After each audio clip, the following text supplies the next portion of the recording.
Chapter 4. And the children of Israel again did evil in the sight of the Lord when Ehud was dead. And the Lord sold them into the hand of Jabin, king of Canaan, that reigned in Hazor, the captain of whose host was Sisera, which dwelt in Harosheth of the Gentiles. And the children of Israel cried unto the Lord, for he had 900 chariots of iron, and 20 years he mightily oppressed the children of Israel. And Deborah, a prophetess, the wife of Lapidoth, she judged Israel at that time. And she dwelt under the palm tree of Deborah between Ramah and Bethel in Mount Ephraim. And the children of Israel came up to her for judgment. And she sent and called Barak, the son of Abinoam of Kadesh Naphtali, and said unto him, Hath not the Lord God of Israel commanded, saying, Go and draw toward Mount Tabor, and take with thee 10,000 men of the children of Naphtali and of the children of Zebulun, and I will draw unto thee to the river Kishon Sisera, the captain of Jabin's army, with his chariots and his multitude, and I will deliver him into thine hand. And Barak said unto her, If thou wilt go with me, then I will go, but if thou wilt not go with me, then I will not go. And she said, I will surely go with thee, notwithstanding the journey that thou takest shall not be for thine honor. For the Lord shall sell Sisera into the hand of a woman. And Deborah arose and went with Barak to Kadesh. And Barak called Zebulun and Naphtali to Kadesh, and he went up with 10,000 men at his feet, and Deborah went up with him. Now Heber the Kenite, which was of the children of Hobab, the father-in-law of Moses, had served himself from the Kenites and pitched his tent unto the plain of Zaanaim, which is by Kadesh. And they showed Sisera that Barak, the son of Abinoam, was gone up to Mount Tabor. And Sisera gathered together all his chariots, even 900 chariots of iron, and all the people that were with him from Harosheth of the Gentiles unto the river Kishon. And Deborah said unto Barak, Up, for this is the day in which the Lord hath delivered Sisera into thine hand. Is not the Lord gone out before thee? So Barak went down from Mount Tabor, and 10,000 men after him. And the Lord discomfited Sisera and all his chariots and all his host with the edge of the sword before Barak, so that Sisera lighted down off his chariot and fled away on his feet. But Barak pursued after the chariots and after the host unto Harosheth of the Gentiles, and all the host of Sisera fell upon the edge of the sword, and there was not a man left. Howbeit, Sisera fled away on his feet to the tent of Jael, the wife of Heber the Kenite, for there was peace between Jabin and the king of Hazor and the house of Heber the Kenite. And Jael went out to meet Sisera and said unto him, Turn in, my lord, turn into me, fear not. And when he had turned in unto her into the tent, she covered him with a mantle. And he said unto her, Give me, I pray thee, a little water to drink, for I am thirsty. And she opened a bottle of milk, and gave him drink, and covered him. Again he said unto her, Stand in the door of the tent, and it shall be, when a man doth come, and inquire of thee, and say, Is there any man here, that thou shalt say, No. And Jael, Heber's wife, took a nail of the tent, and took an hammer in her hand, and went softly unto him, and smote the nail into his temples, and fastened it into the ground. For he was fast asleep and weary, so he died. And behold, as Barak pursued, Sisera, Jael came out to meet him and said unto him, Come, and I will show thee the man whom thou seekest. And when he came into her tent, behold, Sisera lay dead, and the nail was in his temples. And God subdued on that day Jabin, the king of Canaan, before the children of Israel. And the hand of the children of Israel prospered and prevailed against Jabin, the king of Canaan, until they had destroyed Jabin, king of Canaan. Chapter 5. Then sang Deborah and Barak, the son of Abinoam, on that day. Chapter 5, verse 1. Then sang Deborah and Barak, the son of Abinoam, on that day, saying, Praise ye the Lord for the avenging of Israel, when the people willingly offered themselves. Hear, O you kings, give ear, O you princes. Even I, will sing unto the Lord. I will sing praise to the Lord God of Israel. Lord, when thou wentest out of Seir, when thou marchest out of the field of Edom, the earth trembled, the heavens dropped, the clouds also dropped water. The mountains melted from before the Lord, even that Sinai from before the Lord God of Israel. In the days of Shamgar, the son of Anath, in the days of Jael, the highways were unoccupied, and the travelers walked through byways. The inhabitants of the villages ceased. They ceased in Israel, until that I, Deborah, arose, and I arose a mother in Israel. They chose new gods. Then was war in the gates. Was there a shield or spear seen among 40,000 in Israel? My heart is toward the governors of Israel that offered themselves willingly among the people. Bless ye the Lord. Speak ye that ride on white asses, ye that sit in judgment and walk by the way, they that are delivered from the noise of archers in the places of drawing water. There shall they rehearse the righteous acts of the Lord, even the righteous acts toward the inhabitants of his villages in Israel. Then shall the people of the Lord go down to the gates. Awake, awake, Deborah, awake, awake, utter a song, arise, Barak, and lead thy captivity captive, thou son of Abinoam. Then he made him that remaineth have dominion over the nobles among the people. The Lord made me have dominion over the mighty. Out of Ephraim was there a root of them against Amalek.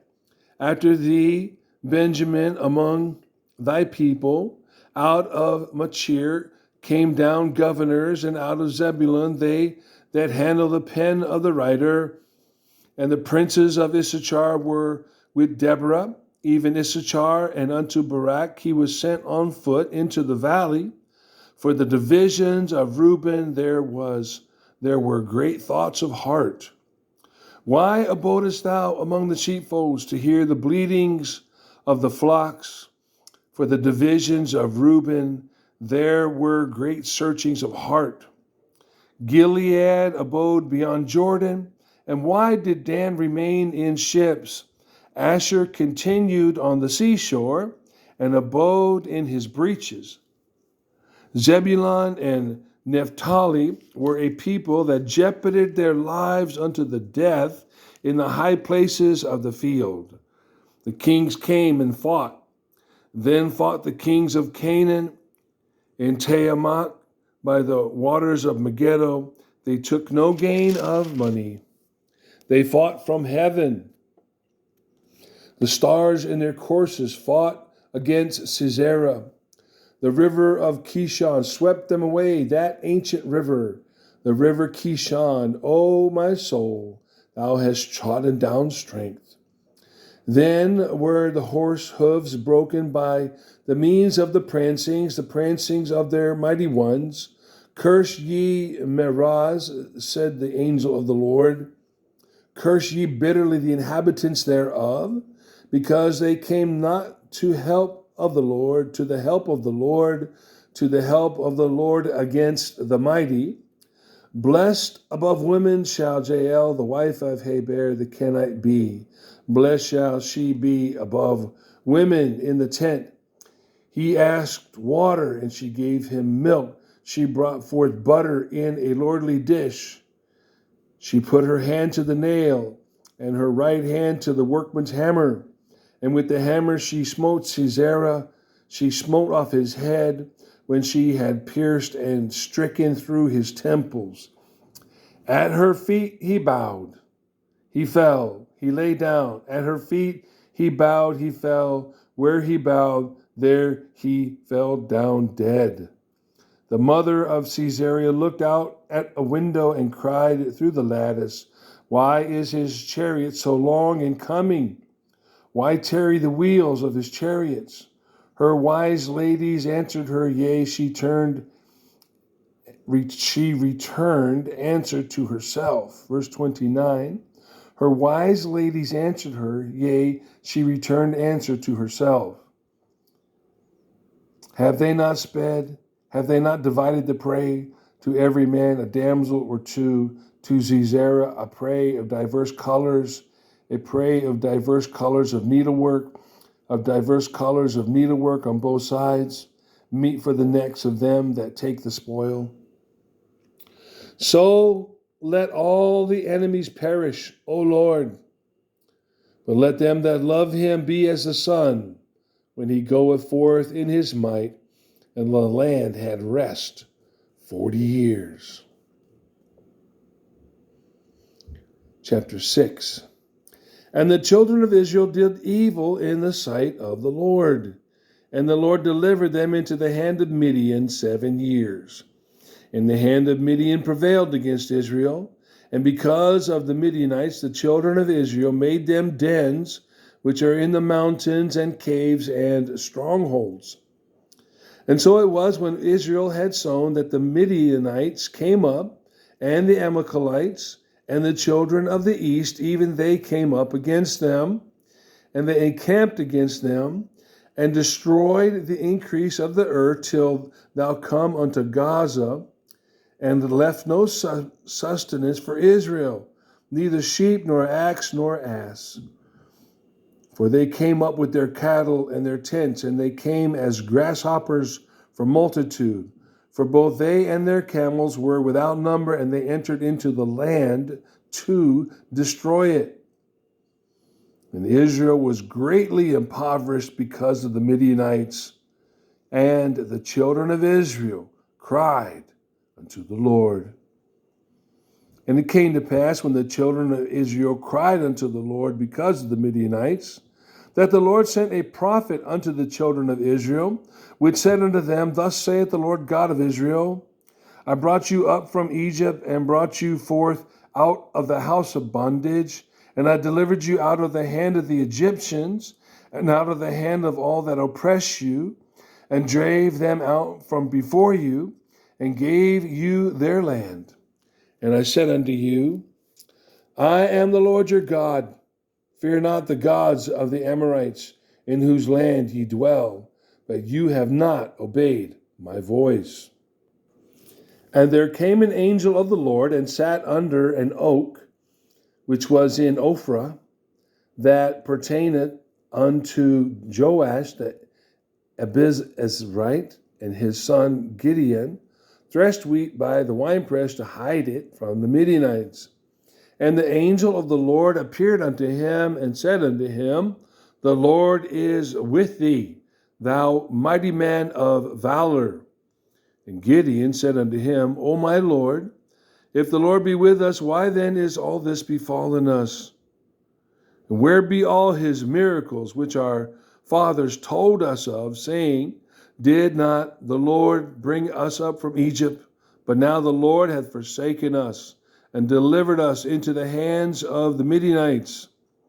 And the Lord looked upon him and said, Go in this thy might. Thou shalt save Israel from the hand of the Midianites. Have not I sent thee? And he said unto him, O my Lord, Wherefore shall I save Israel? Behold, my family is poor in Manasseh, and I am the least in my father's house.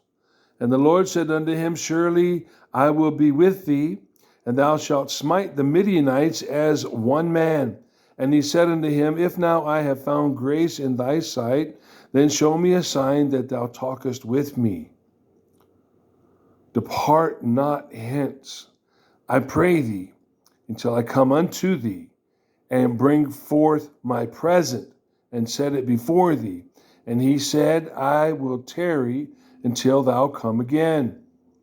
And Gideon went in and made ready a kid and unleavened cakes of an ephah of flour. For the flesh he put in a basket, and he put the broth in a pot, and brought it out unto him under the oak, and presented it. And the angel of God said unto him, Take the flesh and the unleavened cakes, and lay them upon the rock, and pour out the broth. And he did so. And the angel of the Lord put forth the end of the staff that was in his hand, and touched the flesh and the unleavened cakes. And there rose up fire out of the rock, and consumed the flesh and the unleavened cakes. Then the angel of the Lord departed out of his sight. And when Gideon perceived that he was an angel of the Lord, Gideon said, Alas, O Lord God, for because I have seen an angel of the Lord face to face. And the Lord said unto him, Peace. And the Lord said unto him, Peace be unto thee. Fear not, thou shalt not die. Then Gideon built an altar there unto the Lord, and called it Jehovah Shalom. Unto this day it is yet in Ophrah of the Abiezrites. And it came to pass the same night that the Lord said unto him, Take thy father's young bullock, even the second bullock of 7 years old, and throw down the altar of Baal that thy father hath, and cut down the grove that is by it. And build an altar unto the Lord thy God upon the top of this rock, in the ordered place, and take the second bullock, and offer a burnt sacrifice with the wood of the grove which thou shalt cut down. Then Gideon took 10 men of his servants, and did as the Lord had said unto him. And so it was, because he feared his father's household and the men of the city, that he could not do it by day, that he did it by night. And when the men of the city arose early in the morning, behold, the altar of Baal was cut down, and the grove was cut down that was by it, and the second bullock was offered upon the altar that was built. And they said one to another, Who had done this thing? And when they inquired and asked, they said, Gideon, the son of Joash, had done this thing. Then the men of the city said unto Joash, Bring out thy son, that he may die, because he had cast down the altar of Baal, and because he hath cut down the grove that was by it. And Joash said unto all that stood against him, Will ye plead for Baal? Will you save him? He that will plead for him, let him be put to death whilst it is yet morning. If he be a god, let him plead for himself, because one hath cast down his altar. Therefore, on that day, he called him Jerubbaal, saying, Let Baal plead against him, because he hath thrown down his altar. Then all the Midianites and the Amalekites and the children of the east were gathered together, and went over and pitched in the valley of Jezreel, But the Spirit of the Lord came upon Gideon, and he blew a trumpet, and Abiezer was gathered after him, and he sent messengers throughout all of Manasseh, who also was gathered after him. And he sent messengers unto Asher, and unto Zebulun, and unto Naphtali, and they came up to meet them. And Gideon said unto God, If thou wilt save Israel by mine hand, as thou hast said, Behold, I will put a fleece of wool in the floor, and if the dew be on the fleece only, and it be dry upon the earth beside, then shall I know that thou wilt save Israel by mine hand, as thou hast said. And it was so, for he rose up early on the morrow, and thrust the fleece together, and wringed the dew out of the fleece, a bowl full of water. And Gideon said unto God, Let not thine anger be hot against me, and I will speak but this once. Let me prove, I pray thee, but this once with the fleece. Let it now be dry only upon the fleece, and upon all the ground let there be dew. And God did so that night, for it was dry upon the fleece only, and there was dew on all the ground.